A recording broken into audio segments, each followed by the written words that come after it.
Thailand బ్యాంకాక్లో Ophir ministries దేవదర్శన దినోత్సవ celebrations థాయిలాండ్లో బ్యాంకాక్లో జరుగుతాయి. దానిని మరి ఇంటర్నేషనల్గా తీసుకెళ్ళాలని ఇప్పుడు ఇంటర్నేషనల్గా వ్యూహాత్మకంగా దీన్ని ప్లాన్ చేశాము. సింగపూర్, మలేషియా, ఇతర కొరియా, ఈ far east countries, even Japan, అన్ని దేశాల నుండి అక్కడికి వస్తారు. ఇలాంటి దర్శనం ఒకటి ఉన్నదని వాళ్ళు తెలుసుకుంటారు. అక్కడికి వెళ్ళగలిగితే మనము కూడా ఒక ఫారిన్ కంట్రీని చూసినట్టు ఉంటుంది, సైట్ సీయింగ్ లాగా ఉంటుంది. అన్ని ప్లానింగ్ చేసామన్నమాట. జరిగేది మామూలు హోటల్లో జరగదు, అది 5 స్టార్ హోటల్లో జరుగుతుంది. మంచి బెస్ట్ అకామిడేషన్లో, బెస్ట్ ఆడిటోరియంలో, చాలా మంచి హాల్లో జరుగుతుంది. కనుక దానికి 50,000 రూపాయలు ఒక్కొక్క మనిషికి ఖర్చు. తర్వాత visa processing, up and down travel expenses అన్నీ కూడా అందులోనే మన బ్రదర్ రత్నకుమార్ గారు భారం వహించి చేస్తున్నారు. అంతకంటే తక్కువ ఖర్చు కూడా పోవచ్చు. 50,000 ఎందుకు, 40,000 చేయవచ్చు, 30,000 చేయొచ్చు, 35,000, 25,000 అని ఇట్లా చేసే ట్రావెలింగ్ ఏజెంట్లు ఉంటారు. వాళ్ళు 5 స్టార్ హోటల్స్లో చేయరు. 5 స్టార్ హోటళ్ళు చేయరు. ఏసీ ఫంక్షన్ హాల్ ఉండదు. అన్నిట్లో కొంచెం అక్కడ ఫుడ్ కానీ, అక్కడ అకామిడేషన్ అన్నీ ఖర్చు కట్ ఆఫ్ చేసి తగ్గించి 50,000 బదులు 40,000, 40,000 బదులు 30,000 అట్లా. తర్వాత మనం అక్కడ పోయినాక మనకు తెలిసి వస్తుంది,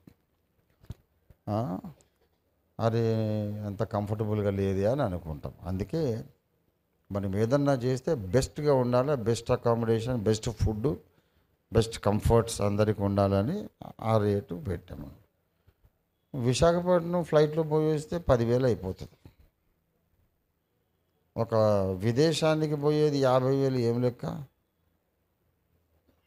అదో లెక్కనే కాదు. దాదాపు 100 మందికి పైన పేర్లు అయితే ఇచ్చారు. 100 మంది పేర్లు ఇచ్చారు, కానీ డబ్బులు 6 మాత్రమే ఇచ్చారు.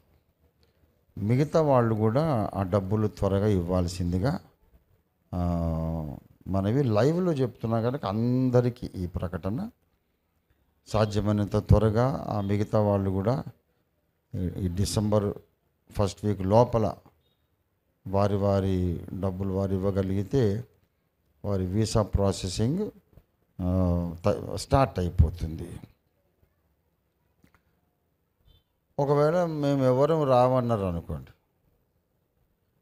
రాకపోయినా మీరు అందరూ ఇండియాలోనే ఉండి లైవ్లో చూసుకోవచ్చు. ఒక గ్రాండ్ కాన్ఫరెన్స్ బ్యాంకాక్లో అయితే 100% జరుగుతుంది. దానికి రంజిత్ తోఫిరే మెయిన్ స్పీకరు. అక్కడ మొత్తం అనుకున్నవన్నీ అనుకున్నట్టుగా జరుగుతాయి. దానికి ఒక 100-150 మంది అటెండ్ అవుతారు, డెలిగేట్స్. అయితే మన నుంచి రాకపోతే వేరే సంఘాల నుంచి వస్తారు, వేరే దేశాల నుంచి వస్తారు. అంత జనాభా అయితే అక్కడ ఉంటుంది. వాళ్ళకు నేనైతే వాక్య పరిచయం చేస్తాను. రాగలిగిన వారు అక్కడికి వస్తారు, రాలేని వారు ఇండియాలోనే లైవ్ చూసుకుంటారు. అందరూ రావాలంటే కష్టం కదా. మరి అవకాశం ఉన్నోళ్ళు వస్తారు, అవకాశం లేని వాళ్ళు కూడా ఆత్మలో అక్కడే ఉంటారు, లైవ్లో చూసుకుంటారు. కనుక ఇది మార్చి 27వ తారీఖు ఇండియాలో ఉండదు, థాయిలాండ్ బ్యాంకాక్లో డెఫినెట్గా ఆ కాన్ఫరెన్స్ అనుకున్నట్టు యథాతథంగా నిర్వహిస్తామని పాస్టర్ రత్నకుమార్ గారు నిన్న తన పాలసీ డెసిషన్ వారు చెప్పారు. ఇది విషయం అందరూ ప్రార్థన చేయండి.